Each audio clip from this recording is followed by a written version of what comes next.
For some perspective on where we're going, we are honored tonight to introduce Lieutenant Colonel Daniel Davis, who's a senior fellow at Defense Priorities. He joins us tonight. Daniel Davis, thanks so much for coming on. So the way that people are talking about the prospect of the use of nuclear weapons in Ukraine, I never thought I would live to see people to sort of throw it out parenthetically. This is not the military you served, is it? People didn't just kind of say, oh, a nuclear war, no big deal.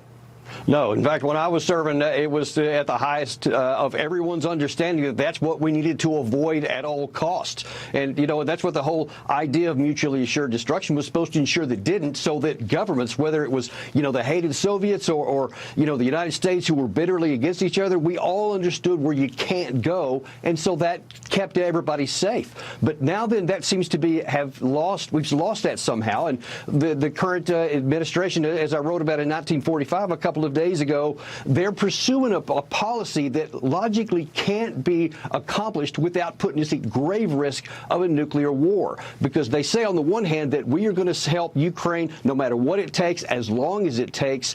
But then at the other hand, we understand that if that policy succeeded and Russia was actually in danger of being pushed out and defeated on the battlefield, then the chances that Vladimir Putin, out of desperation and fear, resorts to nuclear weapons is extremely high. Therefore, if Biden succeeded in that, our risk is higher, and we simply can't go down that path. There's nothing in Ukraine that's worth losing one American city.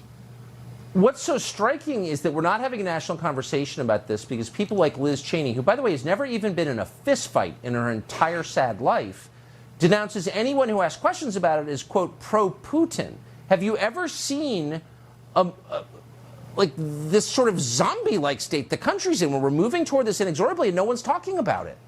Yeah, you know what, I hear that all the time. Anybody who's talking about some kind of sane policy that keeps America safe, for some reason is talked about as being some sort of Putin apologist. But look, here's the thing. Our government is supposed to exist to make sure that our country is safe and secure and prosperous. And if we're pursuing policies that put that at risk, we need new policies. And I don't understand why people want to be against that. I do understand why they hate the Ukraine people being caught in this war, and I do too. Yes, I care more about the Ukraine people than most. But we have to end the war and prevent it from being escalated. That's our primary objective.